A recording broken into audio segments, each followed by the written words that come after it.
Una muestra de 7.85 gramos de un compuesto con fórmula empírica C5H4 se disuelve en 305 gramos de benceno. El punto de congelación de la solución es de 1.05 grados Celsius, por debajo del punto de congelación del benceno puro.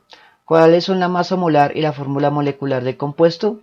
Vamos a resolver eso por teoremas de álgebra y factores de conversión.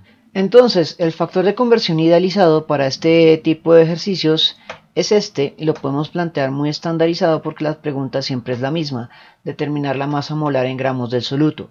Entonces, lo que vamos a hacer es ir siguiendo el procedimiento. Sería la masa en gramos del soluto. Entonces, el soluto en este caso es 7.85 y la masa del solvente es de 305. Luego vendría el valor absoluto de la constante de descenso crioscópico, porque esta es por debajo del punto de congelación, siendo el descenso crioscópico de la solución, o en este caso realmente del solvente. Entonces hay que buscar en la tabla para el benceno el descenso crioscópico. Entonces nos ubicamos en benceno y nos dice que el descenso crioscópico es 5.12. Luego vendría la diferencia en la temperatura crítica, que sería menos 1.05. Posteriormente iría el factor de Van Hoff en moles efectivos del soluto. Como vamos a asumir que se trata de un soluto no ionizable, el factor de Van Hoff va a ser un 1. Y con eso ya deberíamos tener la masa molar. Entonces operamos esta aritmética. 7.85 por 5.12 por 1000 sobre, abre paréntesis, 305 por 1.05. El resultado sería de 126 a 3 cifras significativas. Y ahí tendríamos la masa molar del soluto real. Este paso se llamaría masa molar verdadera. Ahora debemos hacer un segundo paso para calcular la masa molar empírica. Posteriormente vamos a calcular la masa molar empírica en términos de una mol del soluto empírico, siendo esta obedeciente a la fórmula empírica del soluto, que es C5H4. Por lo tanto sería 12.01, que se repite 5 veces, más 1.01, que se repite 4 veces. El resultado quedaría como gramos de soluto en una mol empírica. Y operamos la aritmética. 12.01 por 5 más 1.01 por 4. El resultado sería de 64.09. Finalmente, para calcular la fórmula molecular, lo que vamos a calcular realmente es el factor común, que es el término factor común que multiplica a todos los subíndices empíricos para convertirlos en los moleculares.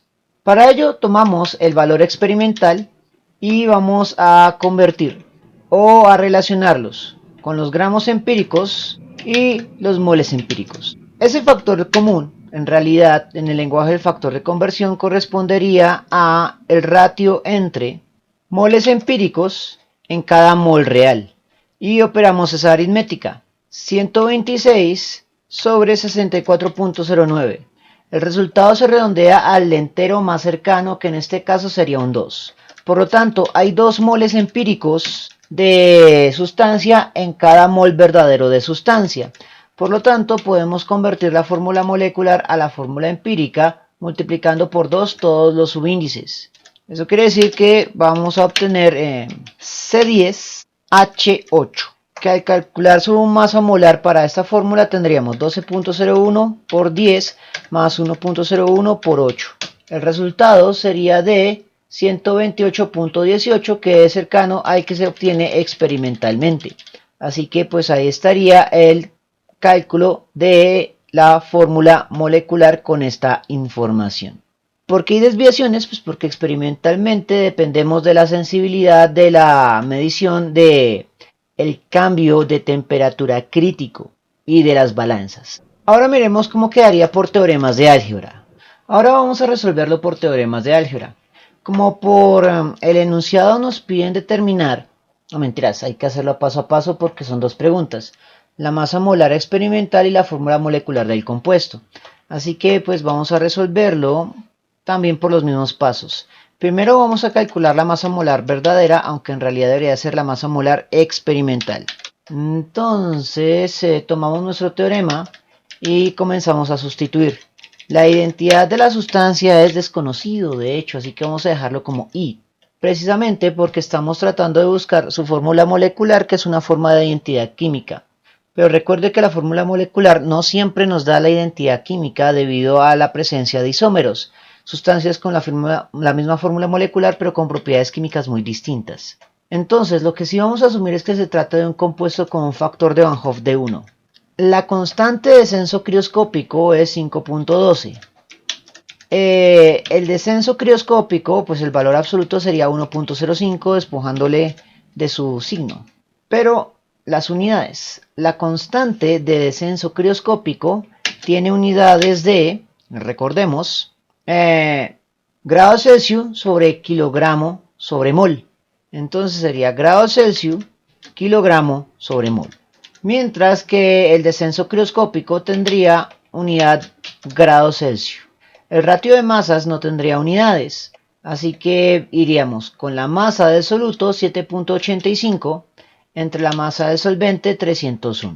En este análisis dimensional tendríamos que daríamos kilogramos sobre mol, pero como lo necesito en gramos, lo que podemos hacer es lo siguiente. Cancelamos kilo y lo sustituimos por 10 elevado a la 3 positivo. Pues la definición del kilo es 10 elevado a la 3. De esa manera, grado Celsius que multiplica y grado Celsius que divide se cancela. Y las unidades permanecen en gramo sobre mol, que son unidades de masa molar. Por lo tanto, dimensionalmente tiene sentido y lo único que queda es operar esta aritmética. 5.12 por 7.85 por 10 elevado a la 3. Mueve a la derecha, divide, abre paréntesis, 1.05 por 301. El resultado es de 127.17. Entonces, bueno, 127.17. Entonces, ¿por qué ofrecí el resultado en el otro a 126? Entonces, debí haber cometido un error aritmético. En cualquier caso, eso nos revela nuevamente que pues, por teoremas de álgebra, como los cálculos son más compactos y hay menos símbolos, se tiende menos a cometer errores. En cualquier caso, eso significa que cometí aquí un error puramente de digitación en la calculadora.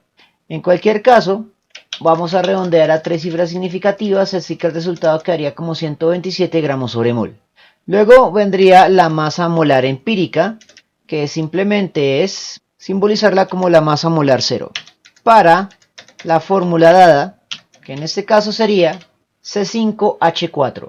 Entonces ahí sería gramos sobre mol como la constante de masa molar, abre paréntesis, 12.01 que se repite 5 veces, más 1.01 que se repite 4 veces. El resultado quedaría en gramos sobre mol. Y operamos la aritmética. Entonces volvería a ser 12.01 por 5 más 1.01 por 4. El resultado sería de 64.09.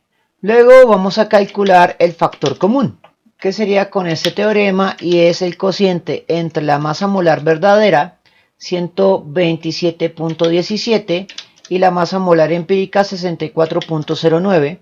El resultado debe redondearse al entero más cercano. Entonces sería 127.17 sobre 64.09. El resultado es de 1.98 que se redondea a 2. Por lo tanto, volvemos a obtener que la fórmula empírica va a convertirse en la fórmula molecular multiplicando los subíndices empíricos por el factor común, de forma tal que volveremos a obtener C10H8. Así que, sin importar que hubiéramos resuelto esto por teoremas de álgebra, un detalle más, hay que confirmar la masa molar experimental mediante teoremas. 7.85 por 5.12 por 1000, divide, abre paréntesis, 305 por 1.05. El resultado es de, creo que entonces cometí un error. ¿Dónde cometí el error? Los valores son los mismos, 785, 512, acá. El valor en realidad es 301. Entonces aquí fue un error de sustitución. Entonces ahora sí debería dar. Me muevo a la derecha y aquí en lugar de 305 coloco 301. Y ahora sí el resultado es 127. Por lo tanto, ahora sí, todo tiene sentido. Sin importar que hubiéramos resuelto esto por teoremas de álgebra o por factores de conversión, el resultado es el mismo. Y de hecho, este algoritmo es relativamente tolerante a ciertos errores de sustitución como el que cometí en este escenario. Pues de todas maneras, como tenemos que redondear al entero más cercano, los resultados se corregirán siempre y cuando las desviaciones no sean muy grandes. Bien, eso fue todo por el momento. En la descripción del video voy a dejar enlaces a más ejercicios sobre masas molares con propiedades coligativas en el archivo PDF del curso para descarga gratuita. Si les gustó el video, no olviden suscribirse, darle like y especialmente compartirlo. Eso mantiene vivo a este canal y nos vemos en una próxima oportunidad.